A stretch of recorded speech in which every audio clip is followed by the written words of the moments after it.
नमस्कार दोस्तों, जय हिंद, जय भारत। मैं प्रभात कौशिक आज फिर एक नई वीडियो के साथ डिस्कवरी स्टडी सर्किल के ऑनलाइन प्लेटफॉर्म पर आप सभी का स्वागत करता हूं। तो चलिए दोस्तों, जो कल हमने एक मुहिम छेड़ी थी एडवांस मैथ की, जिसमें हमने कल मेंसुरेशन स्टार्ट की थी, तो उसको सीक्वेंस बाय सीक्वेंस आज हम एक नए टॉपिक के साथ चीजों को समझने का प्रयास करते हैं।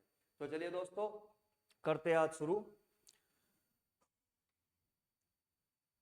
देखिए दोस्तों, कल हमने एक इंट्रोडक्शन पढ़ा मेंसुरेशन का, एडवांस मैथ का, जो लेखपाल के लिए तो बहुत ज्यादा इंपॉर्टेंट है ही, बाकी यूपी कांस्टेबल के लिए, रेलवे के लिए और यहाँ तक कि यूपी टेट हो चाहे सुपर टेट हो, दोनों में मेंसुरेशन का वेटेज है और उनके लिए भी बहुत ज्यादा महत्वपूर्ण होने वाली है। तो चलिए दोस्तों, आज की क्लास में हम एक नए टॉपिक से शुरुआत करते हैं, जिसको हम सीक्वेंस बाय सीक्वेंस समझने की कोशिश करेंगे। देखिए, आज का जो टॉपिक है वो है रेक्टेंगल, यानी कि आयत। रेक्टेंगल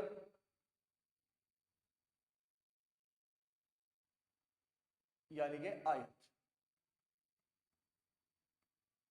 तो सबसे पहले हम आयत के बारे में जानेंगे, उसी के बाद हम आयत पर क्वेश्चन को करेंगे। ठीक है,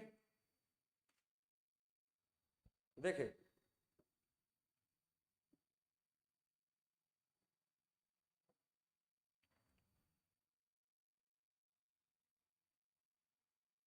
आयत एक ऐसी आकृति है, आयत एक ऐसी आकृति है जिसमें आमने सामने की भुजाएं बराबर होती है। जैसे ये ए, बी, सी और डी। तो सबसे पहला पॉइंट हमारा ये होगा कि आयत में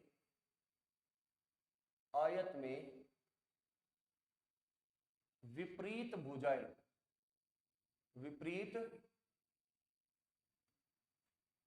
भुजाएं, आयत में विपरीत भुजाएं। विपरीत भुजाएं कौन सी? कि जो ए बी है, ए बी के विपरीत कौन सी होगी? डीसी। बीसी के विपरीत कौन सी होगी? एडी।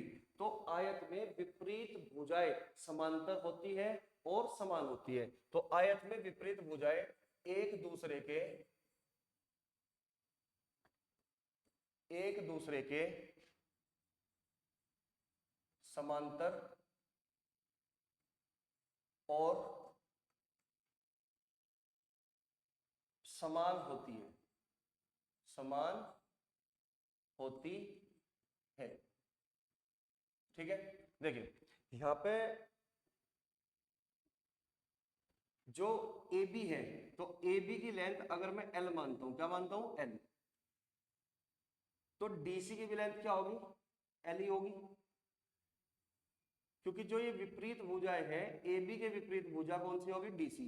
तो ए बी डीसी के समान भी है और ए बी इस डीसी के पैरेलल भी है। ठीक है, यानी कि ए बी बराबर है किसके? डीसी के। और ए बी पैरेलल भी किसके है? डीसी के। तो पहला पॉइंट यही हुआ। ठीक है, ठीक उसी तरीके से जो ये आपकी ठीक उसी तरीके से अगर एडी की लंबाई कितनी है? बी, तो बीसी की लंबाई भी कितनी होगी? बी। यानी कि जितनी लंबाई एडी की है उतनी ही लंबाई किसकी है? बीसी की है। तो एडी बीसी के बराबर भी है और ये एक दूसरे के पैरेलल भी है, यानी कि समांतर भी है।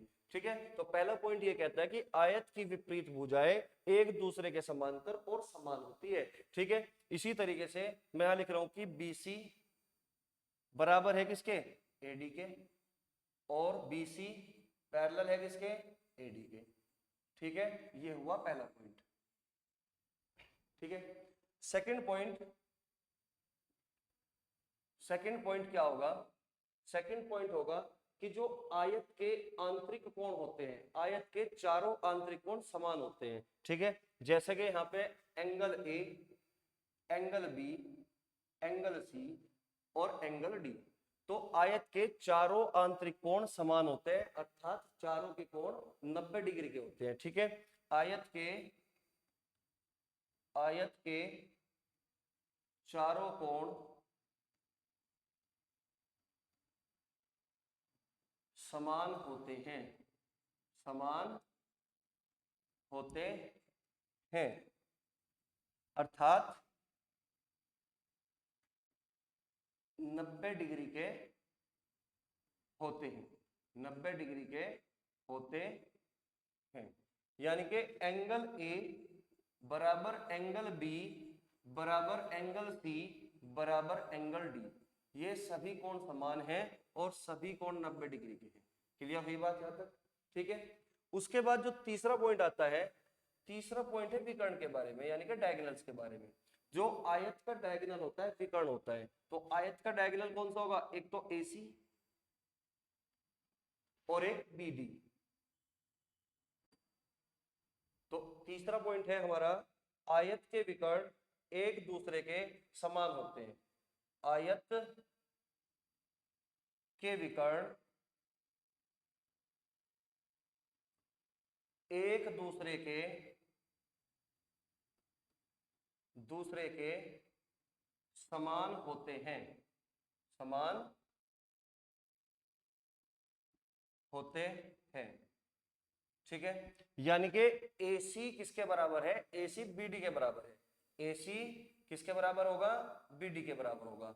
तो आयत के विकर्ण क्या होंगे? एक दूसरे के समान होंगे।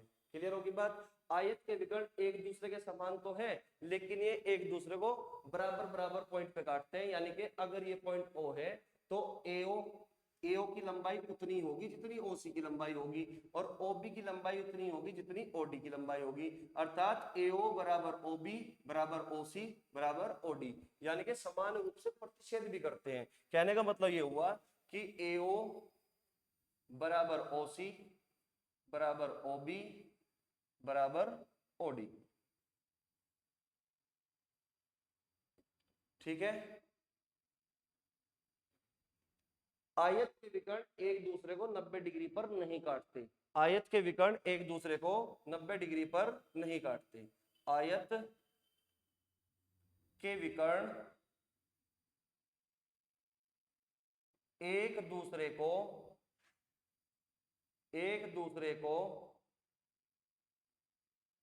90 डिग्री पर नहीं प्रतिच्छेद करते, नहीं काटते। ठीक है। मतलब आयत के विकर्ण एक दूसरे को बाइसेक्ट तो करते हैं, लेकिन कभी भी 90 डिग्री पर नहीं काटेंगे। ठीक है। ये थी थ्योरी आयत के बारे में। हमें आज इनके फॉर्मूले भी पढ़ने हैं आयत के। ठीक है। तो सबसे पहले हमने क्या पढ़ा आयत के बारे में, कि आयत की विपरीत भुजाएं एक दूसरे के समांतर व समान होती है। ठीक है। तो AB DC के बराबर भी है और AB DC के पैरेलल भी है, यानी कि समांतर भी है। ठीक इसी तरीके से BC AD के बराबर भी है और BC AD के समांतर भी है। ठीक है। फिर हमने दूसरा पॉइंट क्या पढ़ा, कि आयत के चारों कोण समान होते हैं, अर्थात 90 डिग्री के होते हैं। यानी कि जो चारों आंतरिक कोण की बात कर रहा हूं मैं, ये चारों आंतरिक कोण है कि नहीं है? आयत का आंतरिक कोण A, आयत का आंतरिक कोण B, आयत का आंतरिक कोण C, आयत का आंतरिक कोण D। तो चारों आंतरिक कोण एक दूसरे के समान है, अर्थात 90 डिग्री के हैं। ठीक है। तीसरा पॉइंट हमने क्या पढ़ा, कि आयत के विकर्ण एक दूसरे के समान होते हैं, लेकिन आयत के विकर्ण एक दूसरे को 90 डिग्री पर नहीं काटते। आयत के विकर्ण एक दूसरे को प्रतिच्छेद करते हैं बराबर बराबर, यानी कि OA की लंबाई वही है जितनी OC की लंबाई है, OD की लंबाई वही है जितनी OB की लंबाई है, यानी कि OA बराबर OB बराबर OC बराबर OD। ठीक है दोस्तों। आयत का जो विकर्ण होगा वो पूरे के पूरे आयत को दो बराबर क्षेत्रफल में बांटता है। यानी कि अगर मैं बात करूं किसकी? AC की। किसकी बात करूं? केवल AC की बात करूं, तो जो AC विकर्ण होगा इस पूरे आयत को ABCD, इस पूरे आयत को दो क्षेत्रफलों में बांट देगा, दो इक्वल क्षेत्रफलों में बांट देगा। यानी कि जो एरिया इस वाले त्रिभुज का होगा, किसका? त्रिभुज ABC, वही सेम एरिया किसका होगा? ADC, इस वाले त्रिभुज का होगा। यानी कि इसका एरिया इस त्रिभुज के एरिया के बराबर होगा। यहां तक कोई दिक्कत है आपको? चलिए अब थोड़ा आगे बढ़ते हैं फॉर्मूलों की तरफ, जो आयत के फॉर्मूला होगा। ठीक है। देखिए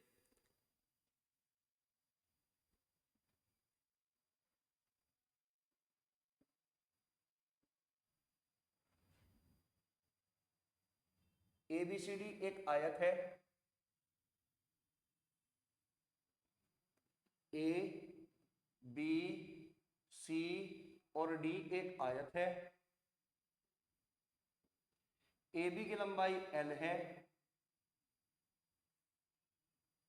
तो डीसी की भी लंबाई क्या होगी दोस्तों, एल ही होगी, क्योंकि विपरीत भुजाएं समान होती है और समांतर होती है। बीसी की लंबाई बी है, तो एडी की भी लंबाई कितनी होगी, बी होगी। ठीक है, अगर मैं सबसे पहले बात करता हूं आयत के क्षेत्रफल की, आयत के क्षेत्रफल की, आयत का क्षेत्रफल यानी कि एरिया, तो आयत का जो क्षेत्रफल होगा वो कितना होगा, आयत का क्षेत्रफल होगा लंबाई गुणा चौड़ाई, लंबाई गुणा चौड़ाई, आयत का क्षेत्रफल होगा लंबाई गुणा चौड़ाई। देखिए, यानी कि लंबाई अगर एल है तो चौड़ाई कितनी होगी, बी होगी, लंबाई गुणा चौड़ाई। ठीक इसी तरीके से अगर मैं आयत के परिमाप की बात करूं, आयत के परिमाप, परिमाप मतलब पैरामीटर, तो आयत का परिमाप होगा क्या, समझिए, आयत का परिमाप का मतलब होता है कि चारों ओर को घूम जाना, यानी कि अगर इस बिंदु से मैं ए से बी चला कितना एल चला, और बी से सी चला कितना चला मैं बी चला, और सी से डी चला कितना चला फिर से एल चला, और डी से फिर ए पे आया कितना चला फिर से बी चला, यानी कि चारों तरफ को घूम जाना ही परिमाप कहलाता है। ठीक है, तो ये बताइए कितनी बार चला मैं, एल कितनी बार चला, एक बार तो ये और एक बार ये, तो एल 2 बार चला, और बी कितने बार चला, बी एक बार तो ये एक बार ये, यानी कि बी कितनी बार चला मैं, बी चला 2 बार। इसका मतलब क्या होगा कि आयत का जो परिमाप होगा वो 2l प्लस 2b के बराबर होगा। यहां से 2 कॉमन ले लीजिए, 2 into L plus B, 2 into L plus B, यानी कि मैं कह सकता हूं कि लंबाई और चौड़ाई का योग का डबल क्या होता है, परिमाप होता है। किसी भी आयत का परिमाप क्या होगा, लंबाई प्लस चौड़ाई, उनके योग यानी कि सम का क्या होगा, डबल। क्लियर हुई बात यहाँ पे। ठीक है, तीसरी चीज अगर मैं बात करूं आयत के विकर्ण की, आयत का विकर्ण, विकर्ण यानी कि डायगोनल, आयत का विकर्ण यानी कि डायगोनल डी। ठीक है, पैरामीटर क्या होता है, पी पैरामीटर। ठीक है, क्षेत्रफल यानी कि ए, एरिया की बात करूं। ठीक है, तो आयत का विकर्ण क्या होगा, देखिए आयत का विकर्ण, तो जो AC होगा ये विकर्ण होगा, ये क्या होगा AC, ये होगा आपका विकर्ण यानी कि डायगोनल डी, इसको मैंने नाम दे दिया डी। यहां तक कोई दिक्कत। और हम ये जानते हैं कि आयत के चारों आंतरिकोण समान होते हैं यानी कि 90 डिग्री के होते हैं, तो इसका मतलब ये एंगल बी क्या होगा, यहाँ पे 90 डिग्री का होगा एंगल बी।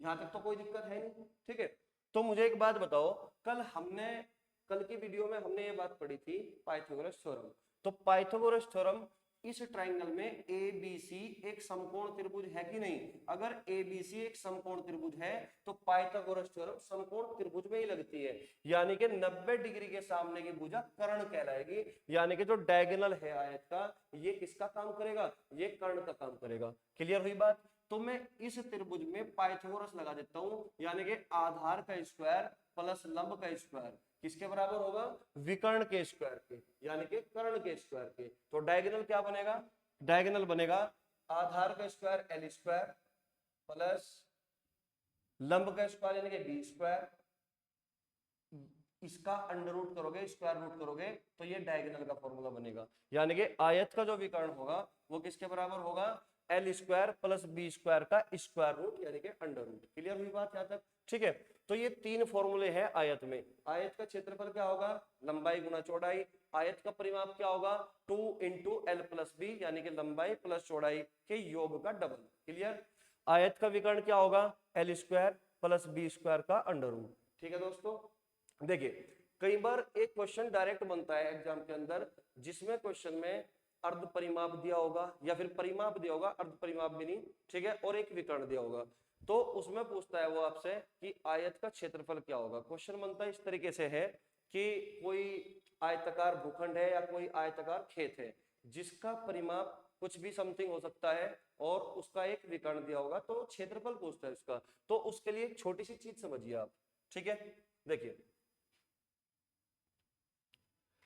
आपने ये फॉर्मूला तो पढ़ा ही होगा कि a प्लस बी का whole square, a plus B का होल स्क्वायर, ये किसके बराबर होता है? ये होता है A square plus B square plus 2ab। ये एक फॉर्मूला होता है एलजेब्रिक फॉर्मूला, ठीक है। अगर मैं a को l से रिप्लेस करता हूं, a को l से रिप्लेस करता हूं और b को चौड़ाई यानी कि b से रिप्लेस ही करता हूं, तो l प्लस बी का होल स्क्वायर किसके बराबर होगा? l square plus B square plus 2lb, 2lb। तो यहां से मुझे निकालना है lb की वैल्यू। क्या निकालनी है मुझे दोस्तों? इस lb की वैल्यू निकालनी है, ठीक है। तो l प्लस बी का होल स्क्वायर, ये L square plus B square, ये इक्वल के धर ले आओ, यानी कि L square plus B square बराबर किसका होगा? 2lb के, 2lb के। यहां तक तो कोई दिक्कत नहीं होगी, ठीक है। तो इस lb की वैल्यू कैसे निकलेगी वो ध्यान दीजिए, इस lb की वैल्यू। तो lb की वैल्यू क्या होगी? lb की वैल्यू होगी l प्लस बी का whole square minus L square plus B square upon 2, ठीक है। यहां तक कोई दिक्कत? तो यहां से हमने किसकी वैल्यू निकाल ली? LB की वैल्यू निकाल ली। और LB होता क्या है? LB होता है एरिया। किसका एरिया? आयत का क्षेत्रफल, लंबाई गुणा चौड़ाई। क्लियर होगी बात? तो आयत का क्षेत्रफल का फॉर्मूला, एक और फॉर्मूला आ गया, L प्लस बी का whole square minus L square plus B square upon 2। ये L प्लस बी क्या था? आपने अभी पढ़ा कि जो L प्लस बी का अगर मैं डबल करता हूं तो ये बनता है परिमाप। क्या बनता है दोस्तों? परिमाप। लेकिन अगर मैं इसको हाफ कर दूं, यानी कि ये दो हटा दूं, तो क्या बनेगा? अर्ध परिमाप। क्या बनेगा? अर्ध परिमाप। अर्ध परिमाप। अर्ध परिमाप को हम क्या बोलते हैं इंग्लिश में? Semi parameter. इसको हम एस से डिनोट करते हैं, सेमी पैरामीटर। तो सेमी पैरामीटर क्या होगा? एल प्लस बी, यानी कि अर्ध परिमाप क्या होगा? एल प्लस बी, ठीक है। तो अभी अभी हमने पढ़ा डायगोनल यानी कि विकर्ण। आयत का विकर्ण का फॉर्मूला क्या पढ़ा था अभी अभी हमने?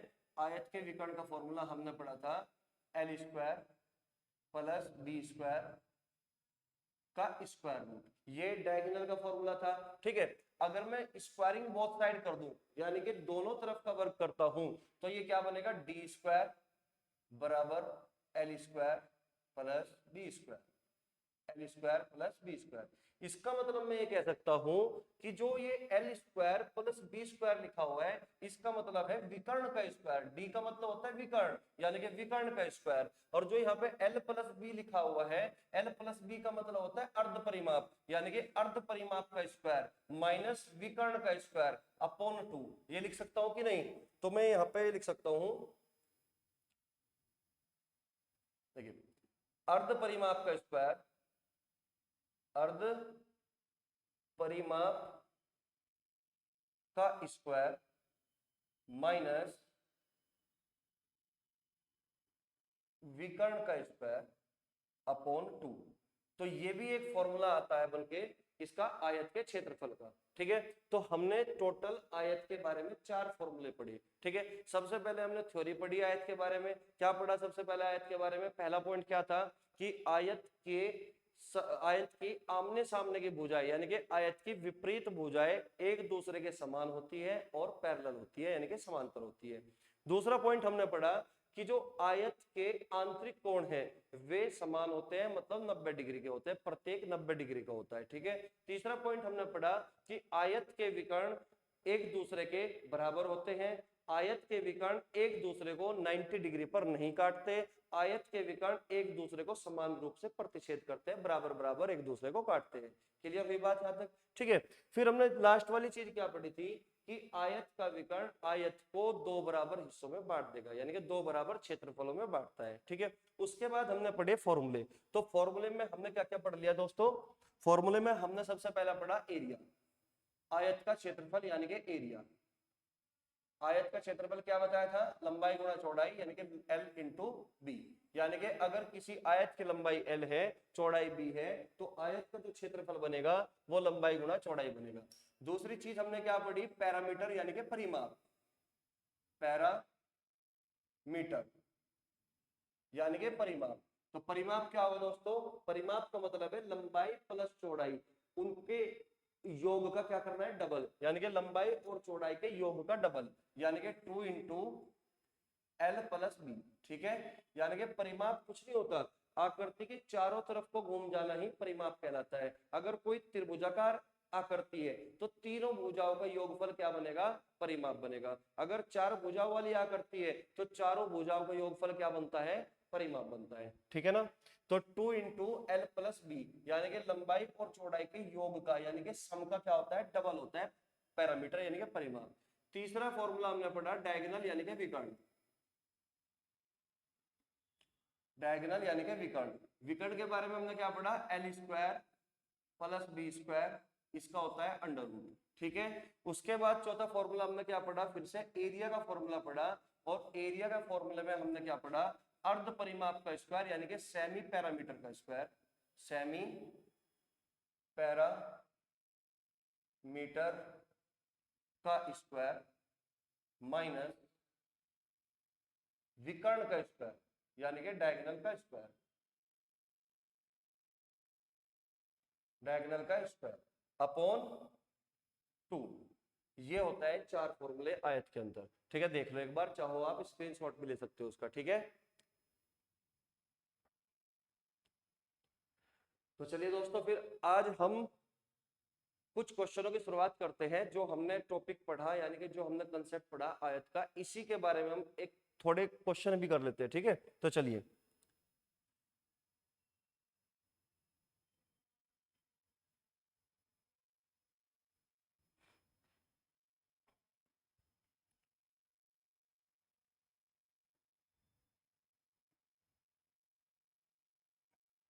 देखिए दोस्तों, ये एक क्वेश्चन है, question number 1, question number 1।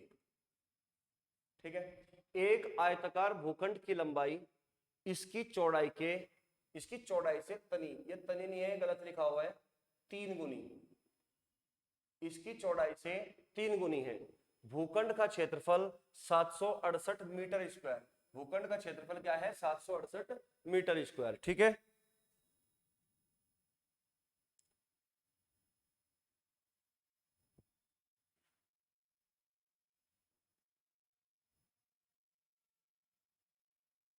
768 metre square भूखंड का क्षेत्रफल हुआ। ठीक है, अब देखिए यहाँ पे भूखंड का परिमाप ज्ञात कीजिए, भूखंड का परिमाप ज्ञात कीजिए। ठीक है, समझिए, इसमें कुछ ऑप्शन थे, ये लिखना भूल गए। देखिए ऑप्शन में लिख देता हूं। ए ऑप्शन है 120 मीटर, बी ऑप्शन है 124 मीटर, सी ऑप्शन है आपका 128 मीटर, और डी ऑप्शन है आपका 132 मीटर, 132 मीटर। देखिए सबसे पहले क्वेश्चन को समझिए, क्वेश्चन में है क्या, एक आयताकार भूखंड की लंबाई इसकी चौड़ाई से 3 गुनी है। यानी कि यहाँ पे हमें किसका, लंबाई का और चौड़ाई का रेशियो दिया हुआ है, लंबाई और चौड़ाई का रेशियो दिया हुआ है कि आयताकार भूखंड की जो लंबाई है ना वो इसकी चौड़ाई से 3 गुनी है। अगर चौड़ाई को मैं 1 यूनिट मान लूं, चौड़ाई को कितना मान लूं, 1 यूनिट मान लूं, तो लंबाई कितनी होगी, 3 गुनी, यानी कि लंबाई होगी कितनी, 3 गुनी। ये हो गया 3:1, यानी कि लंबाई और चौड़ाई का अनुपात कितना होगा, 3:1। क्लियर हुई बात यहां तक।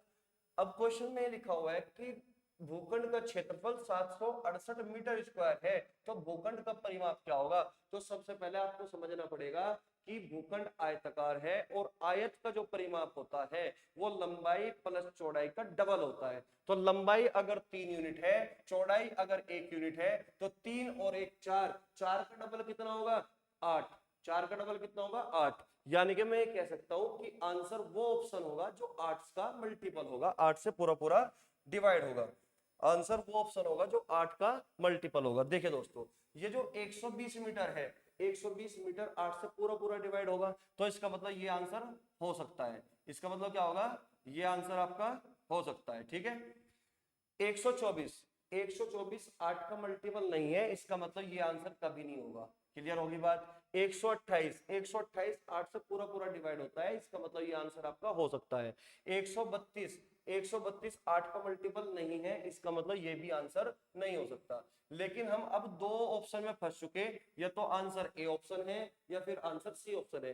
कई बार एग्जाम के अंदर 4 ऑप्शन में से 3 ऑप्शन ऐसे ही एलिमिनेट हो जाते हैं और एक ही आंसर बचता है, तो एग्जाम में हमें फास्ट काम करना है, स्पीड पे काम करना है।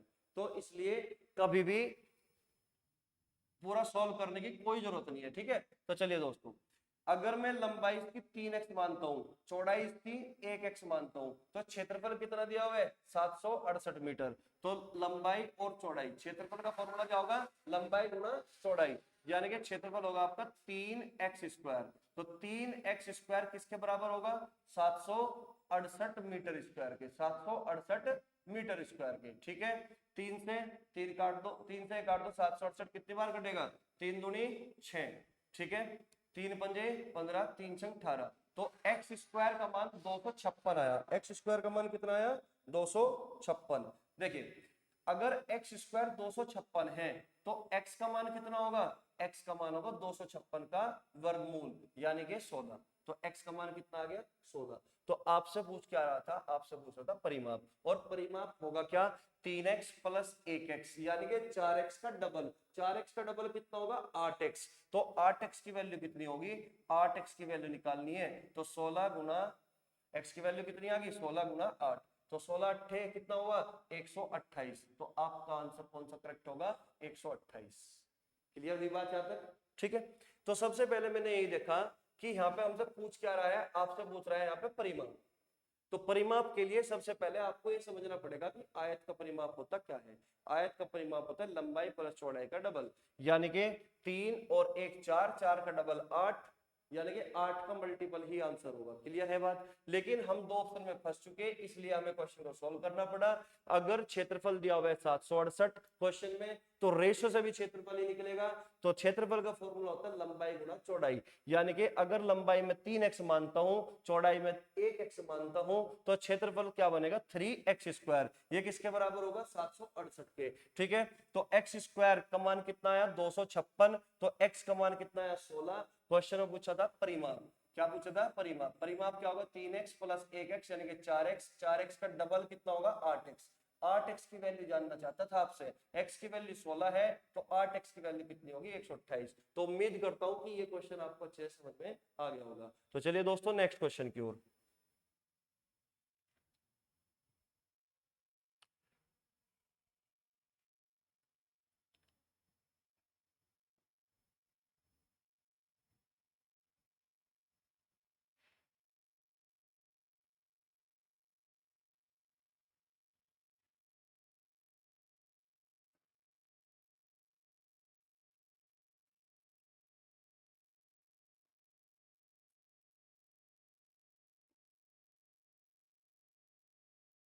देखिए क्वेश्चन नंबर 2, क्वेश्चन नंबर 2 समझिए भाई।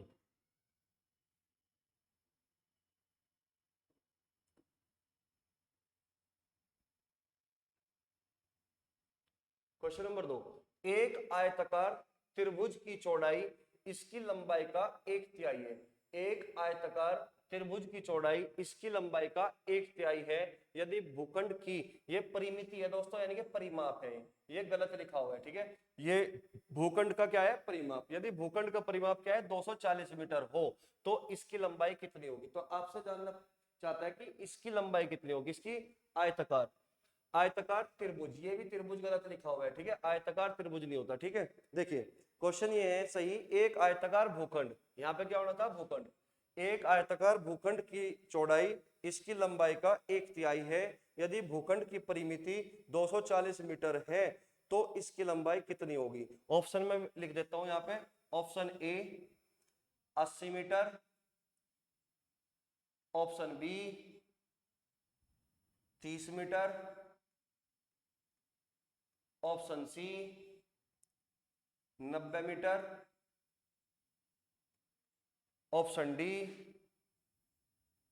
डी आपका इनमें से कोई नहीं, यानी कि none of these, none of these. ठीक है, देखिए अब क्वेश्चन को समझने की कोशिश करो सबसे पहले कि आखिर क्वेश्चन में दिया क्या गया है। क्वेश्चन में ये दिया गया है एक आयताकार भूखंड की चौड़ाई इसकी लंबाई का 1/3 है। सबसे पहले मैं आपको एक बात बता दूं कि हमेशा लैंग्वेज में काम करना है, किसी भी प्रकार की कोई भी फर्जी तरीकों के चक्कर में बिल्कुल नहीं पड़ना, ठीक है, क्योंकि एग्जाम के अंदर ट्रिक हमेशा फेल हो जाती है, लेकिन कंसेप्ट हमेशा बना रहता है। हमेशा कंसेप्ट साथ देगा, ट्रिक कभी साथ नहीं देगी। ठीक है, तो चलिए दोस्तों, क्वेश्चन में दिया गया कि एक आयताकार भूखंड, यहाँ पे भूखंड था, एक आयताकार भूखंड की चौड़ाई इसकी लंबाई का 1/3 है। अगर मैं लंबाई इसकी कितनी मानता हूं, अगर मैं इसकी लंबाई और चौड़ाई, इसका रेशियो दिया हुआ है कि लंबाई का 1/3 है। अगर लंबाई मेरी 3 यूनिट है, लंबाई कितनी है 3 यूनिट, तो चौड़ाई कितनी होगी लंबाई का 1/3, तो लंबाई का 1/3 का मतलब 3 का 1/3, तो कितनी बनेगी 1। तो लंबाई और चौड़ाई का रेशियो कितना आया 3:1। लंबाई और चौड़ाई का रेशियो कितना आया 3:1। अब आगे देखो क्या कह रहा, क्वेश्चन में ये कह रहा है कि यदि भूखंड का परिमाप 240 है, अभी फिर से बताया कि आयताकार खेत है, आयताकार भूखंड है, तो जो परिमाप होगा आयत का वो क्या होता है लंबाई प्लस चौड़ाई का डबल। आयत का परिमाप क्या होगा लंबाई प्लस चौड़ाई का डबल, यानी कि आयत की लंबाई कितनी है 3 यूनिट, चौड़ाई कितनी है 1 यूनिट। अगर मैं इनका जोड़ दूं 3 और 1 4, 4 का डबल क्या होगा परिमाप, तो परिमाप कितना बनेगा 8 यूनिट। तो परिमाप कितना बनेगा भाई 8 यूनिट, परिमाप हुआ 8 यूनिट। लेकिन क्वेश्चन में दिया कितना है भाई, क्वेश्चन में दिया है 240, तो 8 यूनिट की वैल्यू हुई 240। तो 1 यूनिट की वैल्यू कितनी होगी, 1 यूनिट की वैल्यू होगी आपकी 8 तिये 24, तो 1 यूनिट 30 के बराबर हुआ। 1 यूनिट किसके बराबर हुआ 30 मीटर के बराबर। ठीक है, तो क्वेश्चन में पूछ रहा है कि इसकी लंबाई क्या है, इसकी लंबाई क्या है, तो 3 यूनिट की वैल्यू पूछना चाह रहा है। 1 यूनिट 30 मीटर के बराबर है, तो 3 यूनिट 90 मीटर के बराबर होगा कि नहीं, तो इस सवाल का आंसर क्या हुआ 90 मीटर, जो कि आपका सी ऑप्शन है। ठीक है, तो चलिए नेक्स्ट क्वेश्चन की ओर। ठीक है, देखिए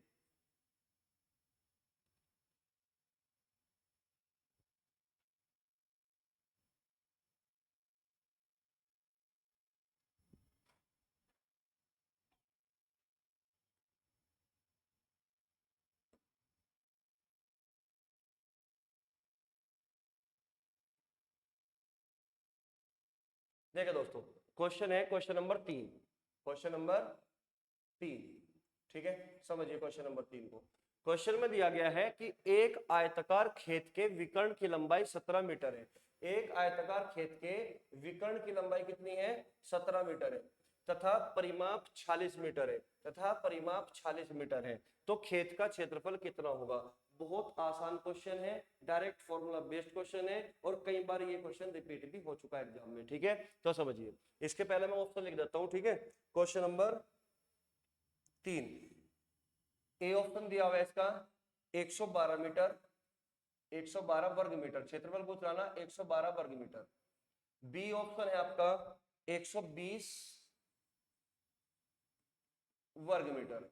ठीक है, सी ऑप्शन दिया हुआ है आपका 132 वर्ग मीटर, और डी ऑप्शन दिया हुआ है 289 वर्ग मीटर, 289 वर्ग मीटर। देखिए समझिए भाई,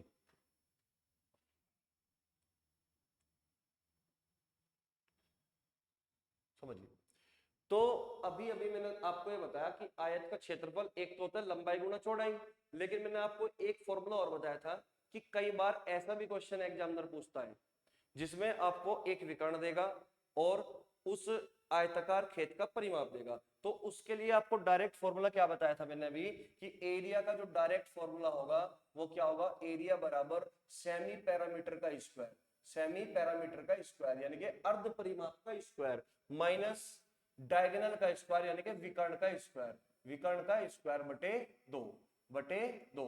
तो ये फॉर्मूला मैंने अभी आपको समझाया था। ठीक है, तो समझिए ये क्वेश्चन डायरेक्ट फॉर्मूला बेस्ड है। ठीक है, तो समझिए क्वेश्चन में जो परिमाप दिया हुआ है वो कितना दिया हुआ है 46 मीटर।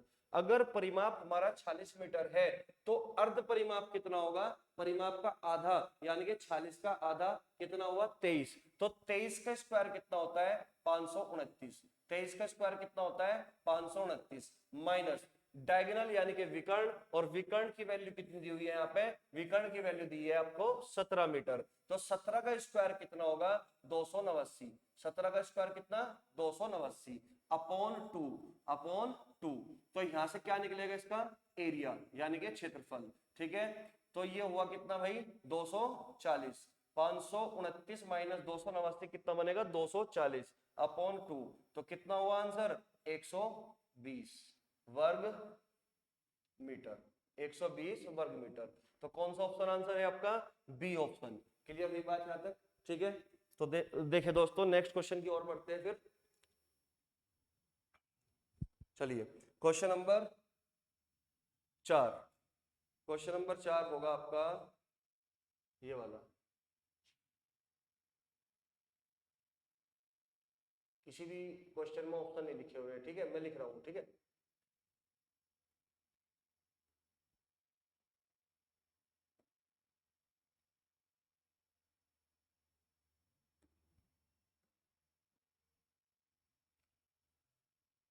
क्वेश्चन नंबर 4, ये है आपका क्वेश्चन नंबर 4। तो इसका जो ए ऑप्शन है क्वेश्चन नंबर 4 का वो लिख रहा हूं मैं अभी, 50 मीटर।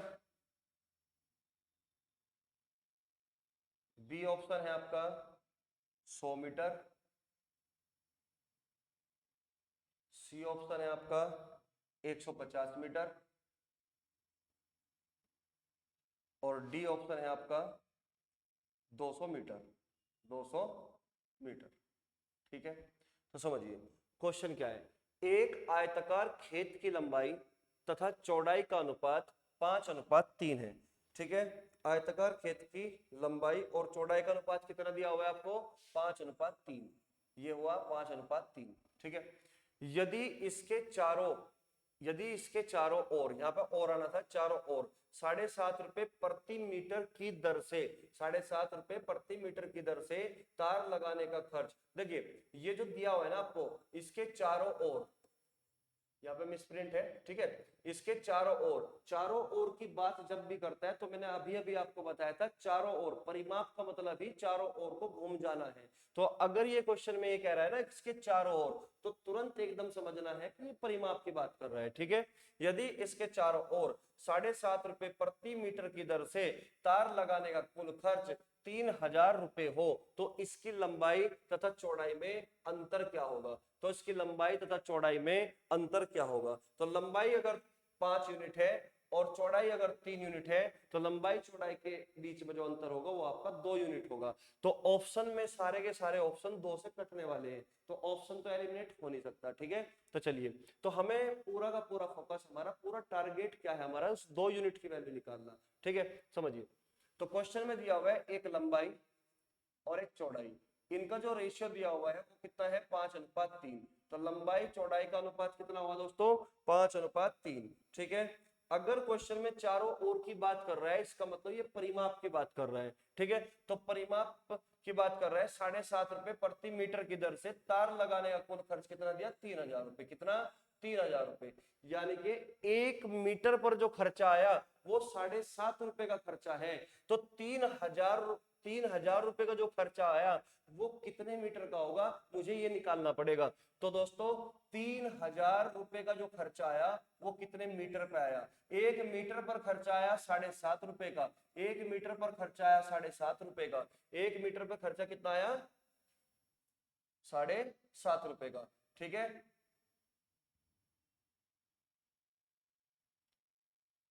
1 मीटर पर खर्चा है 7.5 रुपए का, तो 3,000 रुपए का जो खर्चा है वो कितने मीटर पर आया, तो पॉइंट से हटा दो, ये पॉइंट यहाँ पे 0 लगा दो, 75 से 4 बार कटेगा 300, तो ये कितना आ गया 400। इसका मतलब मैं ये कह सकता हूँ कि 400 मीटर पर जो खर्चा आया वो 3000 रुपए का आया। तो जो 400 मीटर है, जो ये 400 मीटर आया, ये क्या है, ये उस आयताकार खेत का परिमाप हुआ। और आप जानते हो कि परिमाप होता क्या है, परिमाप होता है लंबाई प्लस चौड़ाई का डबल, लंबाई प्लस चौड़ाई का डबल। अगर लंबाई 5 यूनिट है, चौड़ाई 3 यूनिट है, तो 5 और 3 8, 8 का डबल कितना हुआ 16, तो 16 यूनिट की वैल्यू होगी ना ये 400।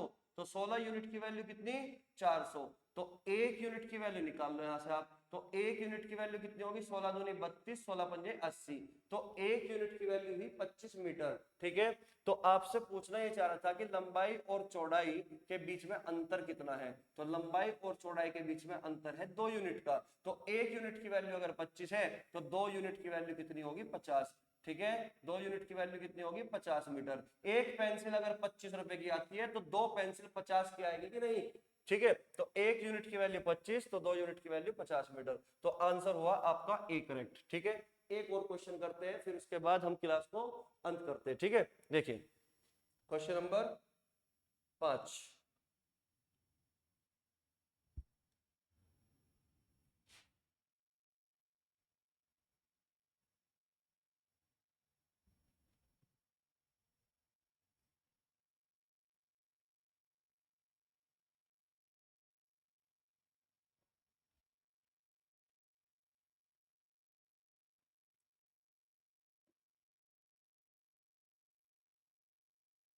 देखिए दोस्तों, क्वेश्चन नंबर 5, एक आयत की लंबाई और परिमाप 5:18 के अनुपात में है, तदनुसार उसकी लंबाई और चौड़ाई का अनुपात क्या होगा, उसकी लंबाई तथा चौड़ाई का अनुपात क्या होगा। ठीक है, समझिए बहुत तगड़ा क्वेश्चन है, अच्छा क्वेश्चन है। क्वेश्चन नंबर 5, ठीक है, समझना भाई। एक बात बताओ आप, ये जो दिया हुआ है, ये लंबाई का और परिमाप का ही तो रेशो दिया हुआ है कि लंबाई कितनी है हमारी 5 यूनिट और परिमाप कितना दिया 18। परिमाप कितना दिया 18, तो परिमाप होता क्या है 2 इंटू एल प्लस बी, यानी कि लंबाई प्लस चौड़ाई का डबल होता है। लंबाई प्लस चौड़ाई का अगर डबल परिमाप है, तो अर्ध परिमाप क्या होगा, तो 18 का हाफ कितना हुआ 9। तो अगर लंबाई प्लस चौड़ाई कितनी है 9, एल प्लस बी की वैल्यू अगर 9 है और एल की वैल्यू अगर 5 है, तो चौड़ाई कितनी बनेगी 4 बनेगी ना। तो चौड़ाई कितनी होगी 4, और लंबाई कितनी दे रखी है 5, तो लंबाई और चौड़ाई का अनुपात कितना आएगा 5:4। यही सवाल का उत्तर हुआ। ठीक है, देखिए समझिए सवाल को अच्छे से। क्वेश्चन में क्या दिया हुआ है, क्वेश्चन में दिया हुआ है कि लंबाई और 2 इंटू एल प्लस बी, इनका जो रेशियो दिया हुआ है 5:18 दिया हुआ है। हालांकि इस सवाल में पेन और पेपर की बिल्कुल भी जरूरत नहीं है। ठीक है, देखिए तो अगर 2l प्लस बी की वैल्यू 18 है, तो l प्लस बी की वैल्यू कितनी होगी, l प्लस बी की वैल्यू कितनी होगी, 2 से डिवाइड करोगे ना, तो कितना होगा 9। क्लियर होगी बात। l की वैल्यू कितनी है 5, अगर l की वैल्यू 5 है, तो b की वैल्यू को कितना होना पड़ेगा, b की वैल्यू को 4 होना पड़ेगा। इसका मतलब l अगर 5 है, तो b कितना होगा 4, यानी कि l और b यानी कि लंबाई और चौड़ाई का जो रेशियो होगा वो 5:4 होगा। क्लियर हुई बात, यही सवाल का उत्तर है। ठीक है, तो उम्मीद करता हूं दोस्तों आज की क्लास आपको बहुत अच्छी लगी होगी और लगेगी भी। ठीक है, कल की वीडियो आपको, आपने बहुत सारा प्यार दिया कल की वीडियो में, बहुत अच्छा रेस्पॉन्स आया, तो उम्मीद करता हूँ कि ये भी वीडियो आपको अच्छी लगेगी, और ज्यादा से ज्यादा शेयर करना, लाइक करना। ठीक है, जय हिंद, जय भारत, नमस्कार दोस्तों।